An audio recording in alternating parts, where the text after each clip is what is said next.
We're here at Green Builder Media's Vision House Austin. This is a wonderful project to demonstrate realistic, practical sustainability. As a matter of fact, it's a zero energy home. It truly operates off the grid, but for a very reasonable price. Let me have you come on inside and let's look at the home.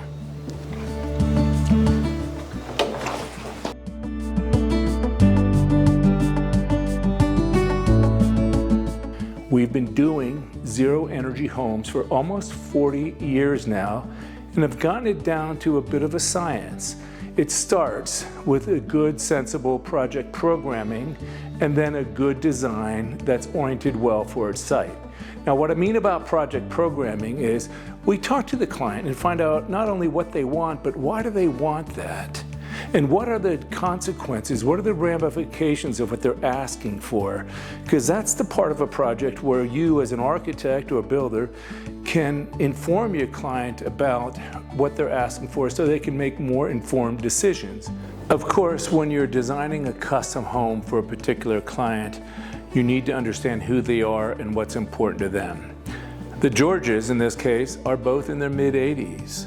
This is their final home. We had to make sure it was a home that could age in place well for them, but also not be too much for them to maintain. We kept it at about 1,800 square feet, plenty big enough for two people and still put up their kids when they come to visit, but not the 3,000, 4,000, 5,000 square foot homes that in our experience, we have found that most older couples don't want to maintain and end up selling within 5 to 10 years of building them because they just built too much of a home to take care of. So it's about 1,800 square feet, and that's an important aging in place strategy. Of course, we've got the properly placed grab bars in the shower and around the tub and even around the toilets. But another aspect of this design is that everything is on one level and there are no step ups or step downs. It's a minimal step out to the deck, it's a minimal step out to the screened in porch, it's a minimal step in from the front door. We don't want tripping hazards. We also use light colors throughout the house, light colored cabinets, light colored walls, just to make it easier for them to see. Tripping hazards are a key factor in most older folks having injuries. So the light colors and the fact there are no steps was key to making this house good for aging in place. But so was, of course, the light colored countertops, because the kitchen is where you use the most amount of lighting and energy in a home. And it's where you use the most amount of energy from your body if you're cooking. You're doing a lot of things that's requiring a lot of use of your eyes. So a lighter countertop and lighter colors make it easier for you to see and less eye strain. So who would think that things like the color choices of the countertop or even the placement of the light fixtures to be closer to the task would have that much to do with even aging in place? But it does. From a design perspective, in looking at this home, we have an open floor plan. The kitchen, the dining, and the living area all feed off of each other. So because we don't have walls separating them, we could get the feel and the look of a much larger house in fewer square feet. We also did things like lowering the ceilings where we are coming into the bedroom areas or the private zones of the house. We don't need exceedingly high ceilings in bedrooms because remember, the more ceiling height you have, the more cubic feet of air you have to air condition and dehumidify. So we do want to give you some dynamism with some good ceiling heights, but not excessive. I think we raise up to 14 feet from about 11 feet in this house, and then all of the bedrooms are at 9 feet. Plenty enough to give you that comfort and looks without having too much air to dehumidify, to filter, and to cool.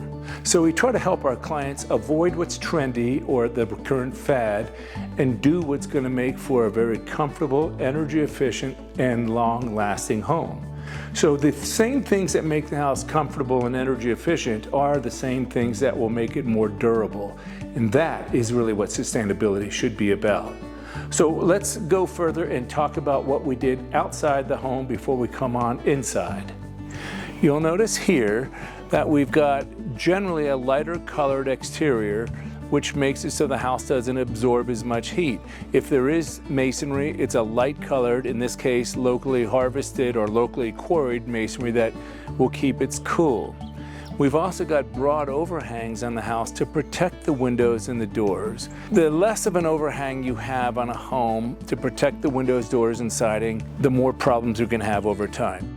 So if you're looking for sustainability and the idea of not having to replace things or have a lot of maintenance, one of the most important things you can do is design the home to protect itself from the elements, and we do that here.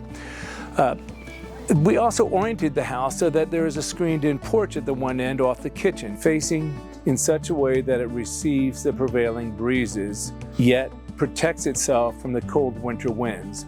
The placement of the porch is such that the house itself acts as a buffer between it and the colder winter winds. So this house or this porch can be used almost all year round here in our climate in Central Texas. People talk about energy efficiency, and one of the first things that comes to their mind is insulation levels. But something that will help you decide what makes sense to do in your setting is to imagine yourself and what would make you comfortable in that particular setting, and then that's how you would build your home. So in our climate here in Central Texas, we have very mild winters. Putting a lot of insulation around us in the form of a heavy overcoat is maybe going to benefit us 10 to 20 days a year. That's it. Now, on the other hand, if you could get out of the sun and stand in the shade, that will benefit your comfort probably 300 days a year. So what will make you comfortable in this climate is not so much the amount of insulation levels, but by shading the windows and the doors and doing the right type of roof that reflects heat or reduces the heat that'll come down into the home. And it's also got to be very tight because we don't want that humidity coming in from the outside, which is why we are not necessarily fans of automatically going to excessively ventilating a home with an energy recovery ventilation system. We would instead like to make the house very healthy by eliminating the sources of pollution as much as possible. From a design perspective, let's look at some of the things we've done to make it this zero energy home. Firstly, we did careful daylight harvesting, which means it's all reflected light coming into the home. So even though we've got broad overhangs on this house, it's still very light and airy on the inside. And the reason why that's important is not only it makes you feel better, but it makes it so that we can use less electric lighting to make the house comfortable and for it to enable you to see what you're doing. So what are the strategies we did there to enhance the daylighting or the lighting in the house? Well, first and foremost, light-colored horizontal reflecting surfaces like your countertops and your floors. The lighter they are, the more light reflects up to your eyeballs, the less light you need to see that tomato that you're dicing.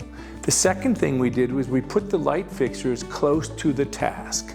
The closer the light fixture is to the task, the less output is needed to show you what you're doing. So we're not trying to light this countertop here with recessed lights 12 feet up in the air. We brought the light fixtures right down to a reasonable height within the task. So those are two examples of how, by design, we're reducing the amount of lighting we need in this house provided by artificial means. And the advantage of that in this particular climate is the less lighting you have on, the less heat is generated in the home. The less heat that's generated means less air conditioning needed. So we're saving energy with the air conditioning, we're saving runtime and wear and tear on the air conditioning because we made informed interior design decisions regarding horizontal reflecting surfaces and the placement of the light fixtures. But let's step back for a little bit and talk about what are these passive strategies that we're employing to make this home first and foremost so energy efficient and sustainable. It really comes down to four. First, you want to make the house so that it keeps itself comfortably cool in the summer. That's why we have the lighter colored exterior and the light colored stone. And my gosh, we have a light colored roof. We don't have a dark painted roof. As a matter of fact, we don't have a painted roof. The second thing we have is the windows and overhangs are designed so they still do let sunlight in the wintertime to give you passive heat.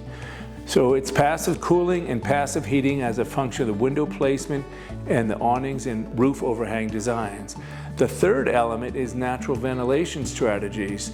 These are operable windows in the living room, dining room, kitchen, and the bedrooms, and strategically placed so that you can ventilate the house effectively. We've got windows that are very easy to open up on the prevailing breeze side of the house, and other windows on the leeward side of the house to help draw the air through the house.